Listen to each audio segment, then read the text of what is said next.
Hello there, this is Sherry Hayes with MomDelights.com. I'm the mom of 15, been homeschooling for over 3 decades, and today I want to give you something free, a free resource for spelling, and it's also in print. So stay tuned, I'm going to tell you all about it.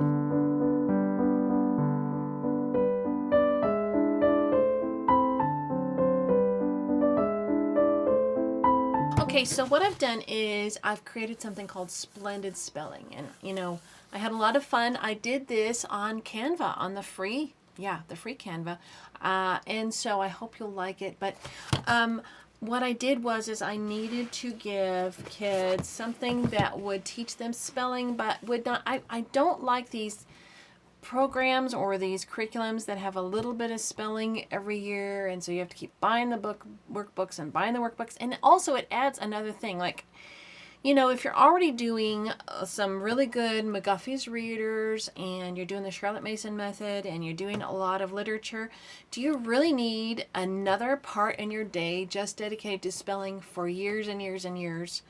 Or can we just build a foundation of spelling so that a child has a basic understanding of how English spelling goes? And then, when we have aberrations, of course, there are a million in English, right? You can deal with those as they come along.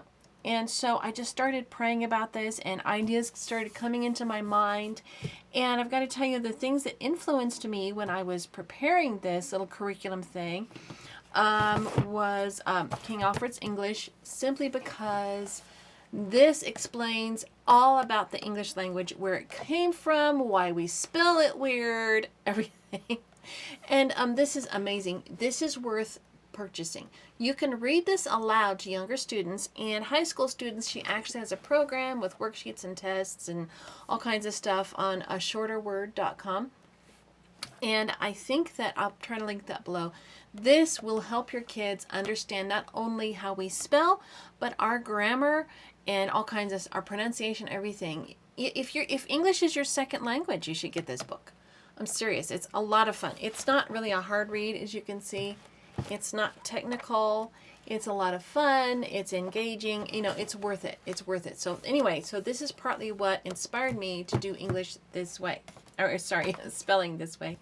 Another thing that has influenced me is the McGuffey's Eclectic Spelling book. This is from the revised edition. Okay, let me tell you what the original McGuffey's speller, let me show you what that looks like. So this is the original McGuffey's speller. As you can see, I put a cover on it when I got it brand new, and it has not hardly been used since.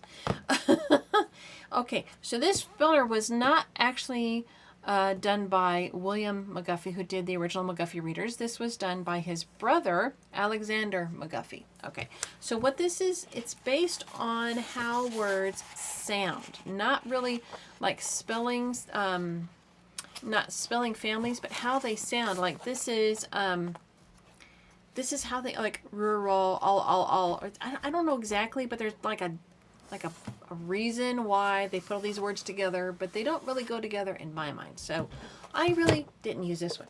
However, this one is arranged by actual spelling families and phonics kind of spelling understanding, and I really like this one for that. And besides the Splendid Spelling, if your child needs extra practice, this is the book to go to, okay? This is the book where you will find it's just so logical, and it's arranged so well. I mean, you could use this for years and years. I mean, you could never run out practically as an adult even. I have this here. This is a dictation exercise for homophones, like he ate 7 or 8 apples, like that. So this is really, really a good thing. So this influenced me as well. I've used this for years with my kids, okay? And the other thing that influenced me, probably what most of this is based on, is this book by Ethel Bolden, An Acorn in My Hand. And this dear woman was teaching first graders in a time when they were just doing the look-say method with reading, and everybody was having trouble with it because they weren't really able to read very well. And so she went back to phonics with these first graders, and she gave them a system where they could begin to spell. And she actually took the English language spelling, which we know is kind of crazy, and she started making sense of it. Just the very basics. And so I took a lot of her ideas and I put this into what was created here. Now this is not like any other spelling program that I know of, because it is meant to be just a foundation of how you can begin to look at spelling. And it's something that once you begin with this foundation, then you can build on that and you can spell all kinds of stuff the rest of your life. Well, there's a few things that are probably missing, just a few. And because it's like just a little program that you can put in there, you can put it anytime you want to. Let's say that you have a second grader and you're teaching them how to spell, or a first grader. This would be great. But if you have older children that you're needing, they're just not catching on. Like, you know, when we think of Charlotte Mason's, she had like a total immersion idea. Like if you are reading a lot, if you are copying a lot, if you are narrating a lot, and if you are doing dictations, then hopefully the person explaining to you will be able to explain these different types of spelling things. Let me give an example. In McGuffey's second reader, there in each lesson there are huge lists. Okay, now this is like second, third level. Okay, and so within these lists, what I would do is I would take and I would teach the spelling rules that I'm going to use in Splendid Spelling. I would teach them to my children as we went along. I would do little exercises, and we would read the list together every day before their lesson, and then I would go over these spelling rules. Well, not everybody knows the spelling rules. I mean, it was just like by accident that I even learned them, because I had a 7th grade spelling teacher that was kind of, she wasn't following the system necessarily, and she took the time to explain them to us, and it helped me all my life. So what I thought, well, if I just put this into here, and you could use it at whatever level you need it, and it's not grade specific, then it'll be really a tool in your toolbox that you can just pull out. And I'm offering this, I've already put it on Amazon, and I even put it on Lulu. I don't have a copy currently from Amazon. I've ordered it, but it hasn't come. So I'm using what I printed out on my printer. I will have this file for free on my blog. I will link it below. And you can just download it and just use it as much as you want to. If you want it already bound, which is kind of convenient, right? I try to keep it at a very affordable level. I did this in color, so it's going to be a little more expensive because it is in color. So it's not as cheap as a lot of my stuff, but it's very affordable. I don't make very much off of it, and that's okay with me, because really it's my heart to give more than anything. It's nice to get a little money, I have to admit, but my heart is mostly to be a service and to be a servant to all the moms out there like me that have struggled to find things that they can afford, especially if you have a lot of kids and during this time when everything's expensive. Okay, so you can definitely put this on your printer, print it out for free. I have comb bound this, as you can see, so that it's easier to flip up, but I think you could probably do a perfect binding on this. That's what Amazon is. Lulu is going to be a comb bound. It's not comb bound, it's spiral bound. And I'll link that below. And I can't vouch. I haven't gotten a copy of that, so I don't know exactly how it turned out on Lulu, but I hear that they're pretty good as far as, you know, their quality. So I'm hoping that's true. But if you'll notice, this is done in a it's landscape, but it's meant to be bound on the long edge.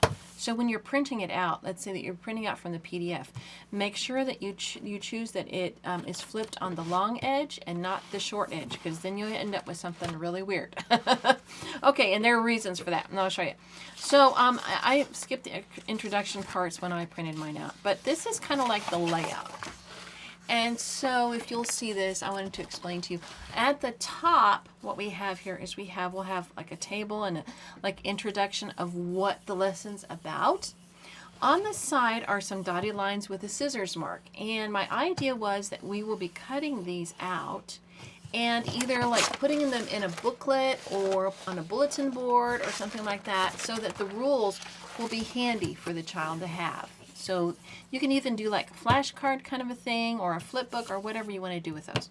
Okay, then on the bottom are some exercises. And this one, I write a little story that has the words from the list in there, and they're supposed to find them and circle them, okay?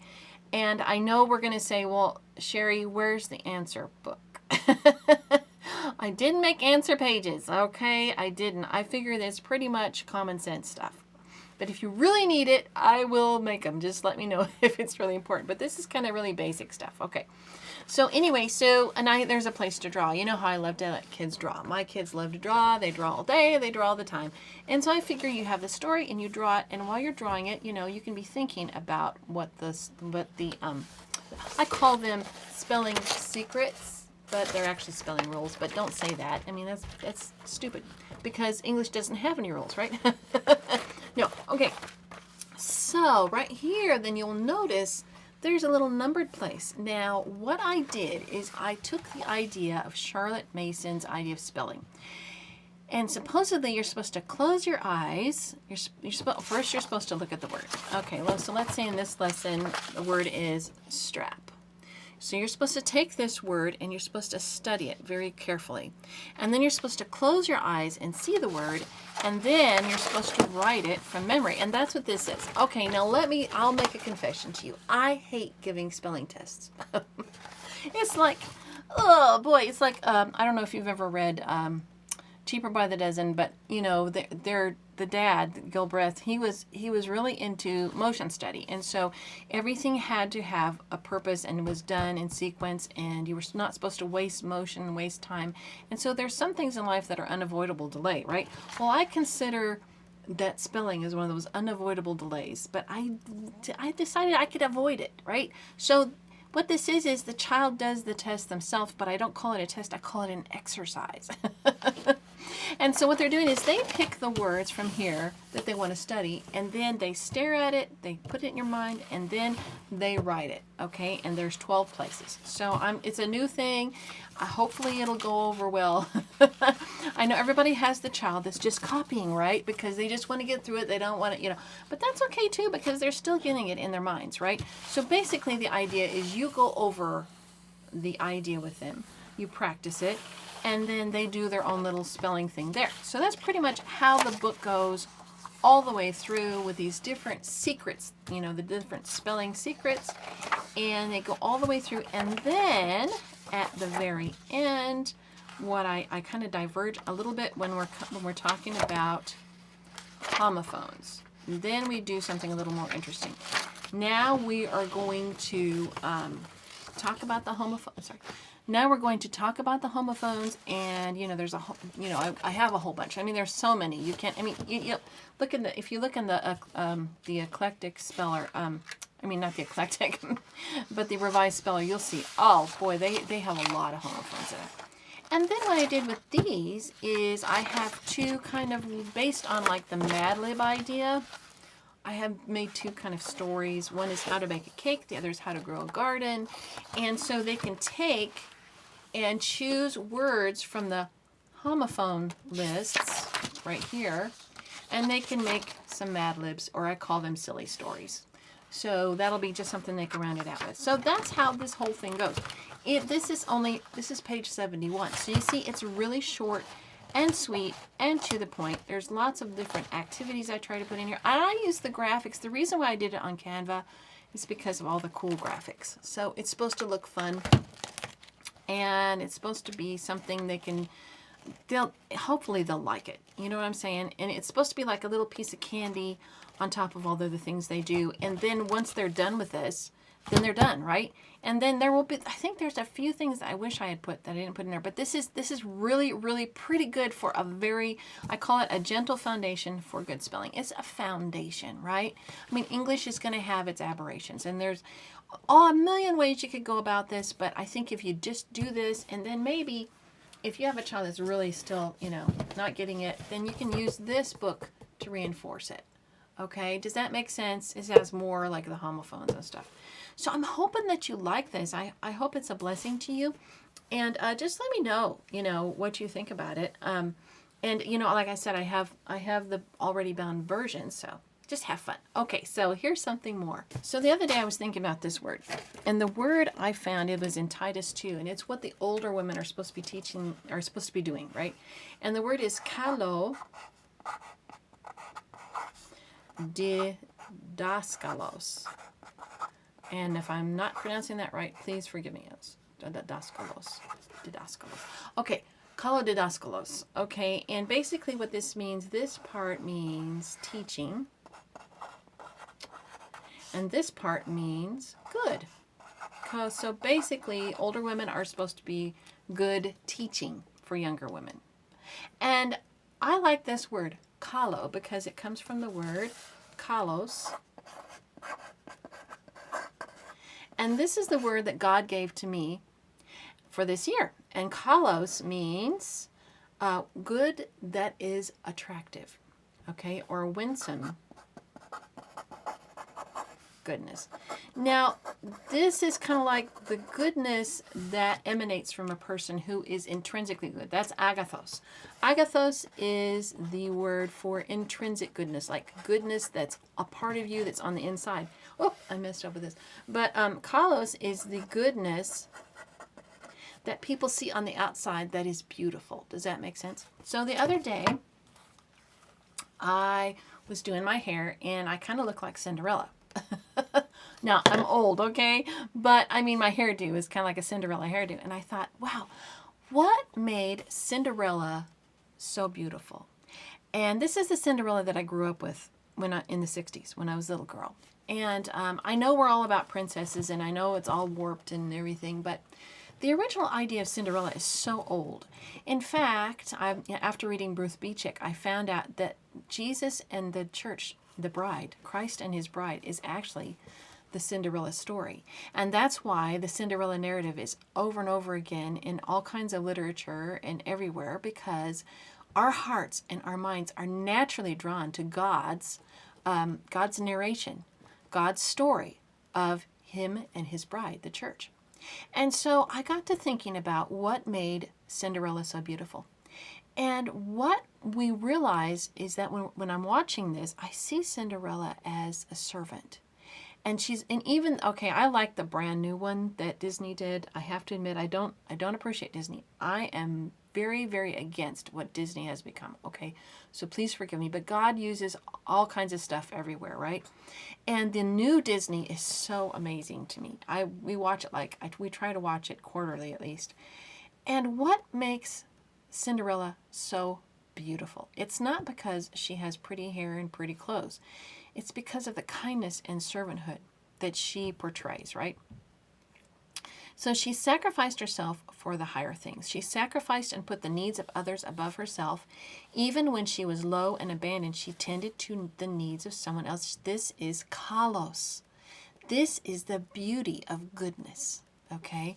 A beautiful updo, some flowers, vignettes around the house are outward expressions of the beauty of kindness born out of pain.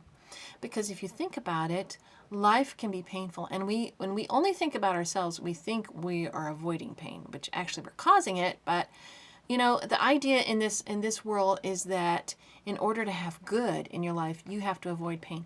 But the goodness that is born out of pain is beautiful. It's absolutely beautiful. Jesus' kindness, his compassion, healing when his physical strength was spent, bringing hope to the woman at the well when he was fainting with hunger and couldn't walk another step, right?